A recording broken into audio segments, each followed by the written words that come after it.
अस्सलामु अलैकुम वरहमतुल्लाहि वबरकातुहू। उम्मीद है स्टूडेंट्स आप सब खैर से होंगे। स्टूडेंट्स आज एक और नए लेक्चर के साथ हाजिर खिदमत है। आज है यूनिट नंबर 9 में लेक्चर नंबर 3 और आज के इस लेक्चर में हम एनोवा यानी एनालिसिस ऑफ वेरिएंस को डिस्कस करेंगे। यानी इस लेक्चर में हम ये जानेंगे कि एनालिसिस ऑफ वेरिएंस क्या है और एनालिसिस ऑफ वेरिएंस से रिलेटेड जो चीज़ें हैं इस लेक्चर में आज इंशाल्लाह उन सब को डिस्कस करेंगे। लेकिन आपने इस लेक्चर के आखिर तक हमारे साथ रहना है। आइए स्टूडेंट्स एनालिसिस ऑफ वेरिएंस को प्रॉपरली डिस्कस करते हैं। एनालिसिस ऑफ वेरिएंस को हम शॉर्ट एनोवा लिख सकते हैं। ये आप याद रखें कि जब भी आप कहीं पर एनोवा देखें तो इसका मतलब क्या है, एनालिसिस ऑफ वेरिएंस। यानी एनालिसिस ऑफ वेरिएंस का शॉर्ट फॉर्म क्या है, एनोवा है। ये आप याद रखें। एनालिसिस ऑफ वेरिएंस या एनोवा का कंसेप्ट सबसे पहले सर आर ए फिशर ने दिया था। किसने दिया था?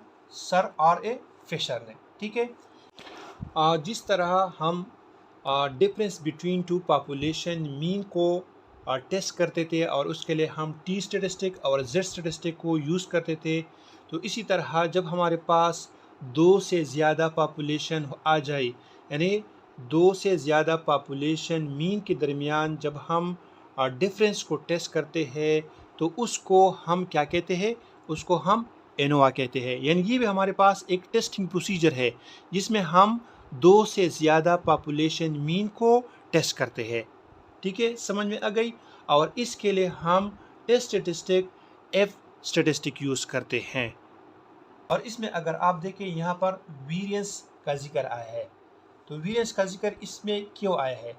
इसमें वेरिएंस का जिक्र इसलिए आया है क्योंकि हम टोटल वेरिएंस को दो पार्ट्स में डिवाइड करते हैं, एक विदिन सम ऑफ स्क्वायर और दूसरा है ट्रीटमेंट सम ऑफ स्क्वायर। ठीक है, यानी टोटल वेरिएंस को हम क्या करते हैं, दो पार्ट्स में डिवाइड करते हैं। एक को हम कहते हैं विदिन सम ऑफ स्क्वायर और दूसरी को टोटल सम ऑफ स्क्वायर। और जब हम इन दोनों को ऐड करते हैं, आपस में जमा करते हैं, तो इससे हमारे पास आता है टोटल सम ऑफ स्क्वायर, यानी टोटल वेरिएशन इससे आता है। तो ये आप याद रखिए कि एनालिसिस ऑफ वेरिएंस में हम क्या करते हैं, टोटल वेरिएशन को दो पार्ट्स में डिवाइड करते हैं, एक है विदिन सम ऑफ स्क्वायर और दूसरा है ट्रीटमेंट सम ऑफ स्क्वायर। ठीक है, अब आते हैं इसकी डिफिनीशन की तरफ। डिफिनीशन कुछ इस तरह है, a statistical technique for analysing data that test for a difference between more than two means by comparing the variance within groups and variance between groups. यानी ये एक स्टैटिस्टिकल टेक्निक है। एनोवा क्या है? ये एक स्टैटिस्टिकल टेक्निक है जिसमें हम दो से ज़्यादा पॉपुलेशन मीन के दरमियान डिफरेंस को टेस्ट करते हैं और इसके साथ हम वेरिएंस विद इन ग्रुप और वेरिएंस बिटवीन ग्रुप को कंपेयर करते हैं। ठीक है, तो ये हमारे पास क्या है, ये एनालिसिस ऑफ वेरिएंस का डिफिनीशन है। ठीक है, समझ में आ गई। अब आते हैं एजम्पशंस की तरफ। यानी एनालिसिस ऑफ वेरिएंस या एनोवा के एजम्पशंस या रिस्पॉन्सिबिलिटी या कंडीशंस क्या होते हैं? तो इसके तीन एजम्पशंस है। एक है नॉर्मलिटी, दूसरा है होमोजेनिटी और तीसरा है रैंडमाइजेशन। नंबर फर्स्ट है नॉर्मलिटी। नॉर्मलिटी का मतलब ये है कि हमारे पास जितनी भी पॉपुलेशंस है वो पॉपुलेशंस क्या होंगे, नॉर्मली डिस्ट्रीब्यूटेड होंगे, वो नॉर्मल पॉपुलेशंस होंगे। ठीक है, दूसरा है होमोजेनिटी। अब होमोजेनिटी का क्या मतलब है?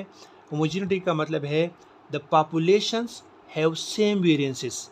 यानी हमारे पास जितनी भी पॉपुलेशंस है उन पॉपुलेशंस का वेरिएंस क्या होगा, सेम होगा। यानी सिग्मा 1 स्क्वायर इक्वल होगा सिग्मा 2 स्क्वायर का, सिग्मा 2 स्क्वायर इक्वल होगा सिग्मा 3 स्क्वायर का, एंड सो ऑन। सिग्मा के square is equal to sigma square. यानी हमारे पास जितनी भी पॉपुलेशंस होंगे उन सब के वेरिएंसेस क्या होंगे, सेम होंगे। ठीक है। नंबर थर्ड है randomisation. The samples are random and independent of each other. Randomisation का मतलब यह है the samples are random and independent of each other.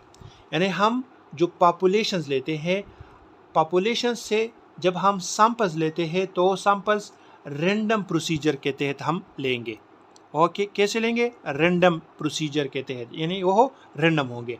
और दूसरा इंडिपेंडेंट ऑफ ईच अदर, यानी जब हम एक पॉपुलेशन से सैंपल लेते हैं, इसी तरह दूसरी पॉपुलेशन से सैंपल लेते हैं, इसी तरह तीसरी पॉपुलेशन से सैंपल लेते हैं, तो सब पॉपुलेशन की जो सैंपल्स होते हैं वो क्या होंगे, इंडिपेंडेंट, यानी एक के सैंपल का दूसरी के सैंपल पर किसी किस्म का इफ़ेक्ट या असर नहीं होगा।